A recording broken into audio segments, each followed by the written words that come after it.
Bapak. Waalaikumsalam warahmatullahi wabarakatuh. Bagaimana kabarnya hari ini, Pak? Alhamdulillah sehat, Bu. Alhamdulillah ya. Mana untuk baliknya, Bu? Adanya? Alhamdulillah juga, Pak. Saya juga sehat. Terima kasih, Pak, atas waktunya. Pada kesempatan hari ini saya akan mewawancarai Bapak untuk tugas demonstrasi kontekstual saya tentang pengambilan keputusan berbasis nilai-nilai kebajikan. Nah, sebelum wawancara ini kita mulai, Pak, bisa Bapak perkenalkan diri Bapak terlebih dahulu, Pak? Oh ya, terima kasih. Untuk nama saya Suyanto, sebagai kepala sekolah SD 220 Bandung Utara. Ini saya akan memberikan ya sedikit sebagai tambahan tugas dari penari yang sebagai penggerak, dan insya Allah mudah-mudahan beliau nanti akhirnya bisa lulus di tempat. Ya Pak, kita mulai Pak ya. Selama ini Pak, bagaimana Bapak dapat mengidentifikasi kasus-kasus yang merupakan dilema etika atau bujukan moral? Ya, terima kasih tentunya ya, saya sebagai kepala sekolah menghadapi berbagai macam masalah yang kita hadapi, terutama ya yang kita hadapi misalnya terhadap guru, siswa dan seluruh warga sekolah. Tentunya berbagai masalah tersebut yang pertama harus kita mengidentifikasi permasalahan tersebut, kemudian setelah kita identifikasi, kemudian dari permasalahan yang kita dapatkan, ya tentunya kita komunikasikan, kita rembuk, kita musyawarahkan bersama untuk mencapai titik temu sehingga permasalahan yang ada di sekolah SD 220 ini bisa diselesaikan, sehingga dalam hal penyelesaian ini tidak menimbulkan permasalahan atau bersifat keadilan yang bisa menyenangkan seluruh warga sekolah, baik siswa, guru maupun masyarakat di lingkungan SD 2.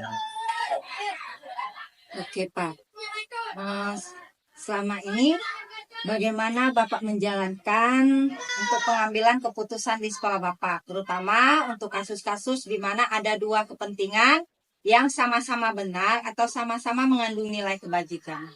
Ya, terima kasih. Dalam hal untuk menyelesaikan masalah yang mengandung dilema etika dan dilema moral, tentunya kita akan mempertimbangkan kasus kedua tersebut, ya terutama yang mengandung banyak berkaitan dengan orang, kemudian mengandung nilai-nilai kebenaran, kesetiaan, kemudian yang bila kasihan. Tentunya kita agar dalam penyelesaian tersebut tidak memihak ke salah satu yang terlibat dalam permasalahan dilema etika tersebut. Selanjutnya Pak, langkah-langkah atau prosedur seperti apa yang biasa Bapak lakukan selama ini? Ya, terima kasih. Tentunya dalam hal ini langkah-langkah yang pertama kita lakukan, pertama yang disahkan pertama, terutama dengan hal mengidentifikasi permasalahan, dua kemudian dengan mempertimbangkan kepentingan umum atau kepentingan peserta didik atau kepentingan para guru, sehingga dalam hal penyelesaian masalah tersebut dapat ditemukan penyelesaiannya, dan keputusan itu dapat dilaksanakan bersama-sama, berarti tidak ada permasalahan di antara guru, kepala sekolah, dan peserta didik. Hal-hal apa saja yang selama ini Bapak anggap efektif dalam pengambilan keputusan pada kasus-kasus dilema etika ini?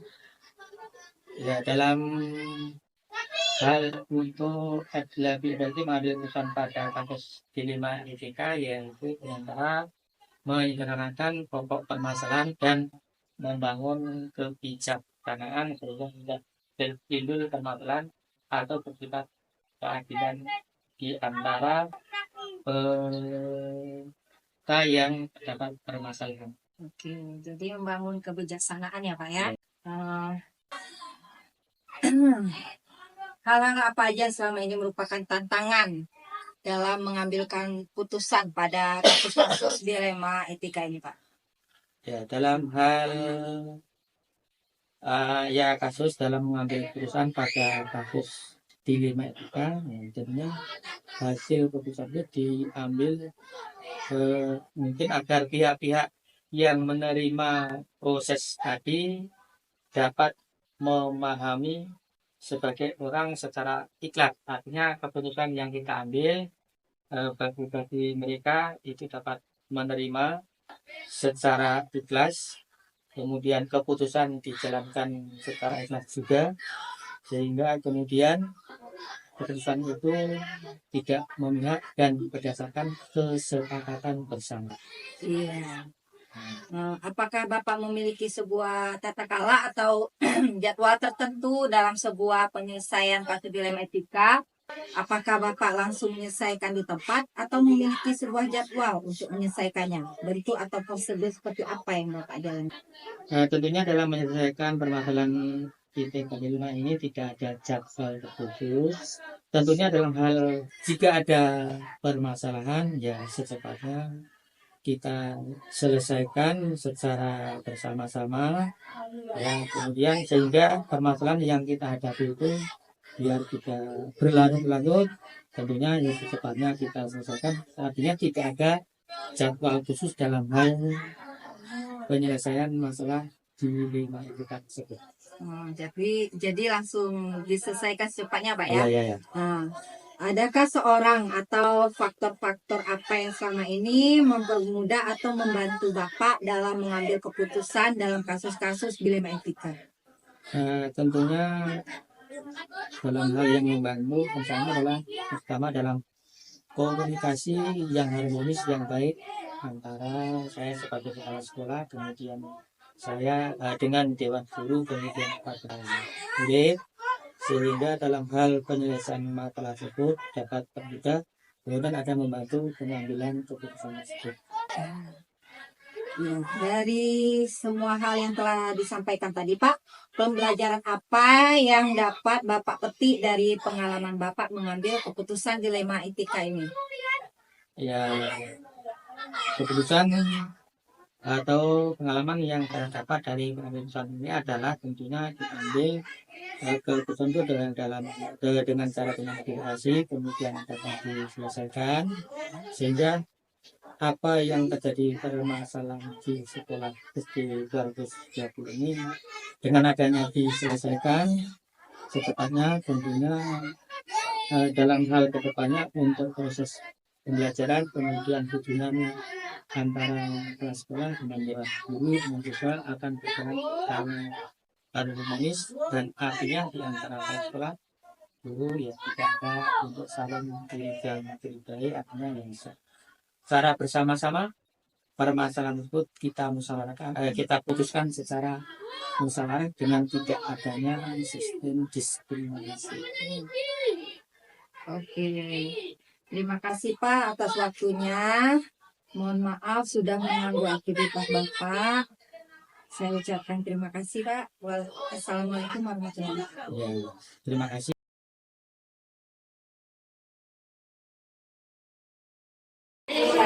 Waalaikumsalam. Bagaimana kabar hari ini? Alhamdulillah baik. Terima kasih Ustazah atas waktunya. Pada kesempatan hari ini saya mau wawancara Ustazah untuk tugas demonstrasi konseptual tentang pengambilan keputusan berbasis nilai-nilai kebajikan. Ya Ustazah, sebelum wawancara ini kita mulai, bisa Ustazah perkenalkan diri Ustazah. Baik, Assalamualaikum warahmatullahi wabarakatuh. Perkenalkan, saya Winda Ayu-Winata. Saat ini diamanahkan sebagai Kepala Sekolah SDIC Darul Ilmi Ketahun Bungkulutan. Baik Ustazah, kita mulai wawancaranya ya. Siap. Selama ini bagaimana Ustazah dapat mengidentifikasi kasus-kasus yang berupa dilema etika atau bujukan moral? Jadi kami itu punya program evaluasi bulanan biasanya. Jadi di dalam menganalisis, mengidentifikasi permasalahan yang terjadi di sekolah, itu kami berdiskusi dengan para guru yang ada di sekolah. Jadi di mana di dalam rapat bulanan itu satu persatu Dewan Guru masing-masing wali kelas menyampaikan permasalahan, keresahan yang terjadi di dalam kelas masing-masing. Saat permasalahan itu disampaikan, kami mengidentifikasi apa yang terjadi, penyebabnya bersama-sama dan mendiskusikan solusi apa kira-kira yang menjadi terbaik dilakukan sebagai solusi permasalahan tersebut. Selama ini bagaimana Ustazah menjalankan pengambilan keputusan di sekolah Ustazah, terutama untuk kasus-kasus di mana ada dua kepentingan yang sama-sama benar atau sama-sama mengandung nilai kebajikan?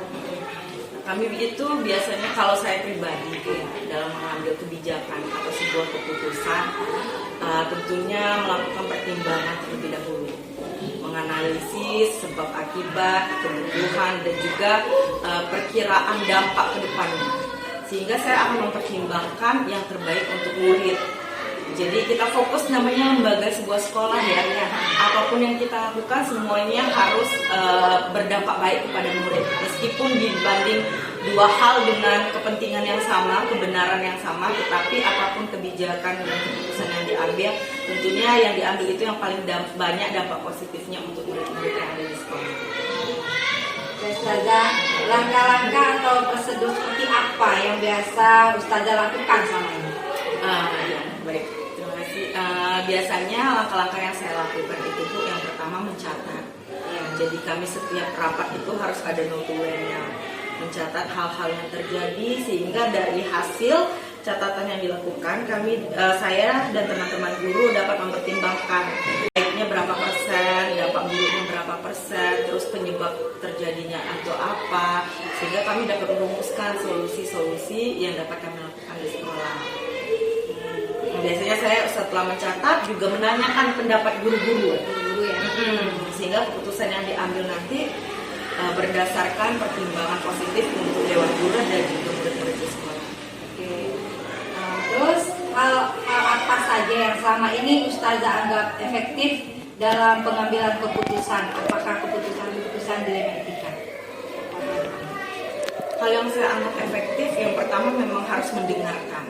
Mendengarkan dari semua sisi, baik dari guru, orang tua, wali murid, juga anak-anak, sehingga dari semua sisi yang sudah menyampaikan kita mendapatkan gambaran. Jadi setelah mendapatkan gambaran, berdiskusi bersama Dewan Guru. Setelah berdiskusi mendengarkan apa yang disampaikan oleh guru, yang ketiga tentu saya sendiri yang harus mengambil keputusan dan kebijakan. Nah itu biasanya saya bertanya ke ahli yang lebih senior atau teman-teman yang lebih paham. Selanjutnya mempertimbangkan dampak yang paling baik untuk guru. Hal-hal apa saja yang selama ini merupakan tantangan dalam pengambilan keputusan pada kasus-kasus dilema etika? Yang menjadi tantangan ya pastinya melibatkan orang banyak ya. Jadi tantangannya itu kadang ada berat sebelah. Wah ini bagaimana, ini kadang kalau mengambil keputusan ini takut menyakiti yang lain. Kalau mengambil keputusan yang ini kira-kira dapat melukai atau tidak, atau dampak kedepannya akan berjalan lurus atau tidak. Tantangannya itu, jadi melibatkan orang banyak, kita harus mempertimbangkan baik buruknya untuk semuanya. Oke.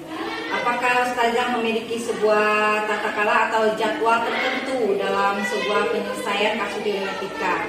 Apakah Ustazah langsung menyelesaikan di tempat atau memiliki sebuah jadwal untuk menyelesaikan itu, atau prosedur seperti apa yang Ustazah lakukan?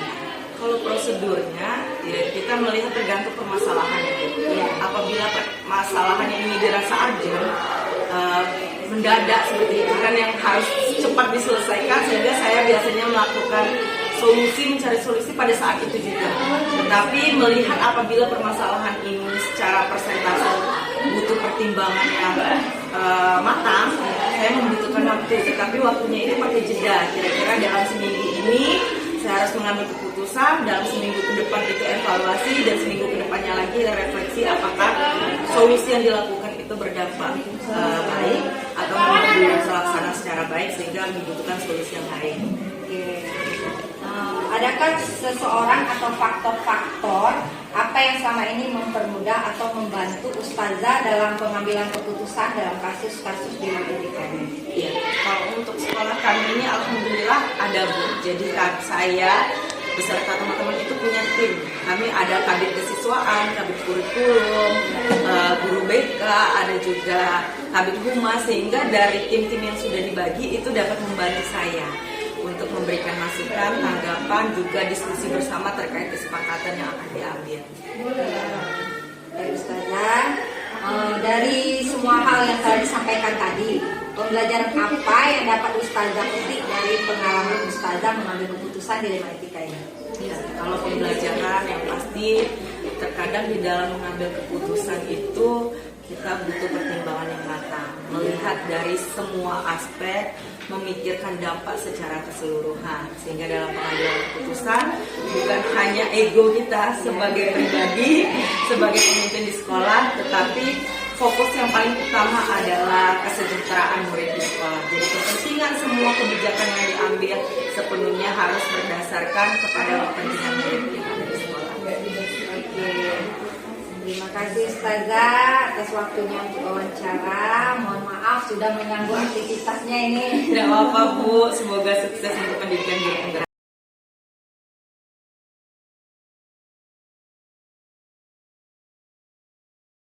Bu, Waalaikumsalam. bagaimana kabarnya hari ini Bu? Oh, alhamdulillah. Gimana Bu Mary? Begini Bu, terima kasih Bu atas waktunya. Pada kesempatan hari ini saya ingin mewawancara Ibu untuk tugas demonstrasi kontekstual saya tentang pengambilan keputusan berbasis nilai-nilai kebajikan. Nah, sebelum wawancara Bu, bisa Ibu perkenalkan diri Ibu terlebih dahulu Bu.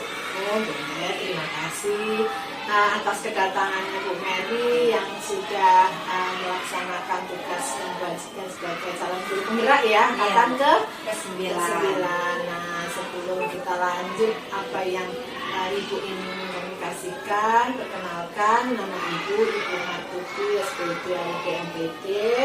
Saya bertugas di TK Memina sejak tahun 2008 sampai saat ini. Alhamdulillah masih dipercaya di sini. Ya. Oke Bu, kita mulai aja Bu. Selama ini Bu, bagaimana Ibu dapat mengidentifikasi kasus-kasus yang berupa dilema etika atau bujukan moral? Ya, selama ini tentu banyak yang kita hadapi. Nah, namanya setiap instansi itu mempunyai kasus-kasus yang berbeda-beda. Jadi selama dalam menangani kasus dilema etika ini, salah satunya tentu ada yang benar, ada yang salah, dan kasus itu kita harus identifikasi dulu agar kita jangan sampai salah mengambil keputusan. Oke Bu ya. Selama ini bagaimana Ibu menjalankan pengambilan keputusan di sekolah Ibu? Terutama untuk kasus-kasus di mana ada dua kepentingan yang sama-sama benar atau sama-sama mengandung nilai kebajikan.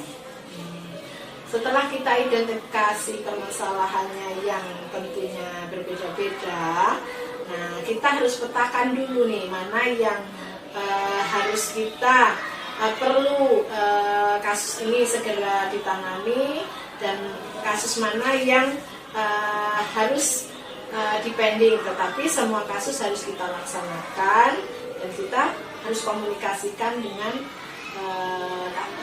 mana yang menjadi tanggung jawab itu semua. Dikatakan terlebih dahulu Bu ya. Ya. Lanjut Bu, langkah-langkah atau prosedur seperti apa yang bisa Ibu lakukan selama ini?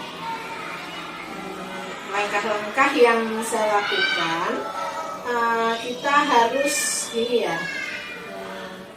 Pertama itu kita harus punya rasa peduli, rasa empati kepada kasus yang kita hadapi dalam dilema etika di sekolah ini. Tentunya peluang mana yang kita harus membuat keputusan itu yang bijak tanpa menghakimi sendiri seperti itu. Nah, tentunya kita harus mempunyai keyakinan, kebenaran yang dapat kita pertanggungjawabkan seperti itu. Oke Bu.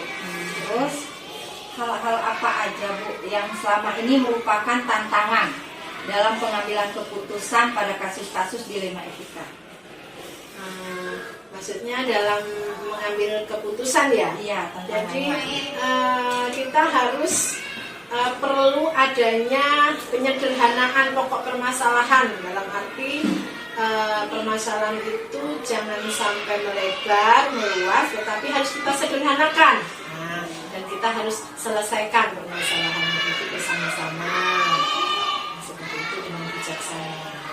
Baik Bu, selanjutnya Bu, apakah Ibu memiliki sebuah tata kala atau jadwal tertentu dalam sebuah penyelesaian kasus dilema etika?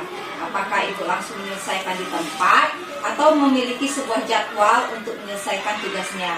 Bentuk atau prosedur seperti apa yang Ibu jalankan? Karena setiap masalah tentu harus ada penyelesaiannya. Jadi tidak ada jadwal tertentu. Karena apa? Permasalahan itu kalau memang ada ya harus segera ditangani secepatnya. Seperti itu. Jadi supaya ketika ada permasalahan kembali berjalan baik, efektif, dan tidak ada permasalahan-permasalahan yang tertunda. Jadi segera harus diselesaikan seperti itu. Berarti segera diselesaikan Bu ya? Ya. Adakah seseorang atau faktor-faktor apa yang selama ini mempermudah atau membantu Ibu dalam mengambil keputusan dalam kasus-kasus dilema etika ini? Dalam hal yang ini maksudnya gimana itu? Faktor-faktor yang selama ini mempermudah, membantu Ibu untuk mengambil keputusan. Faktor-faktornya yang membantu itu ya salah satunya dengan melakukan pengujian-pengujian. Lalu kita melakukan benar lawan benar seperti itu untuk dapat menentukan bagaimana kita itu mengambil keputusan itu sesuai dengan prinsip-prinsip yang digunakan, tidak merugikan murid, tidak merugikan guru, dalam arti ya kita punya prinsip seperti itu. Dari semua hal yang telah disampaikan tadi Bu, pembelajaran apa yang dapat Ibu petik dari pengalaman Ibu mengambil keputusan dilema etika? Dari pengalaman yang kita petik dalam menghadapi dilema etika, kita sebagai pemimpin itu setiap mengambil keputusan harus mempunyai kebijakan. Yang pertama, ketika ada permasalahan jangan ditunda-tunda, harus segera diselesaikan. Yang kedua, untuk supaya kondusif, efektif, setiap institusi dan instansi itu terjalin komunikasi yang baik, maka kita harus bijaksana dalam menyelesaikan permasalahan itu melalui baik secara internal, kita berkomunikasi dengan cara yang baik dan tidak ada salah satu yang dirugikan seperti itu. Ya Bu, terima kasih ya Bu atas waktunya. Mohon maaf sudah mengganggu aktivitas Ibu. Saya ucapkan Assalamualaikum warahmatullahi wabarakatuh. Waalaikumsalam warahmatullahi wabarakatuh.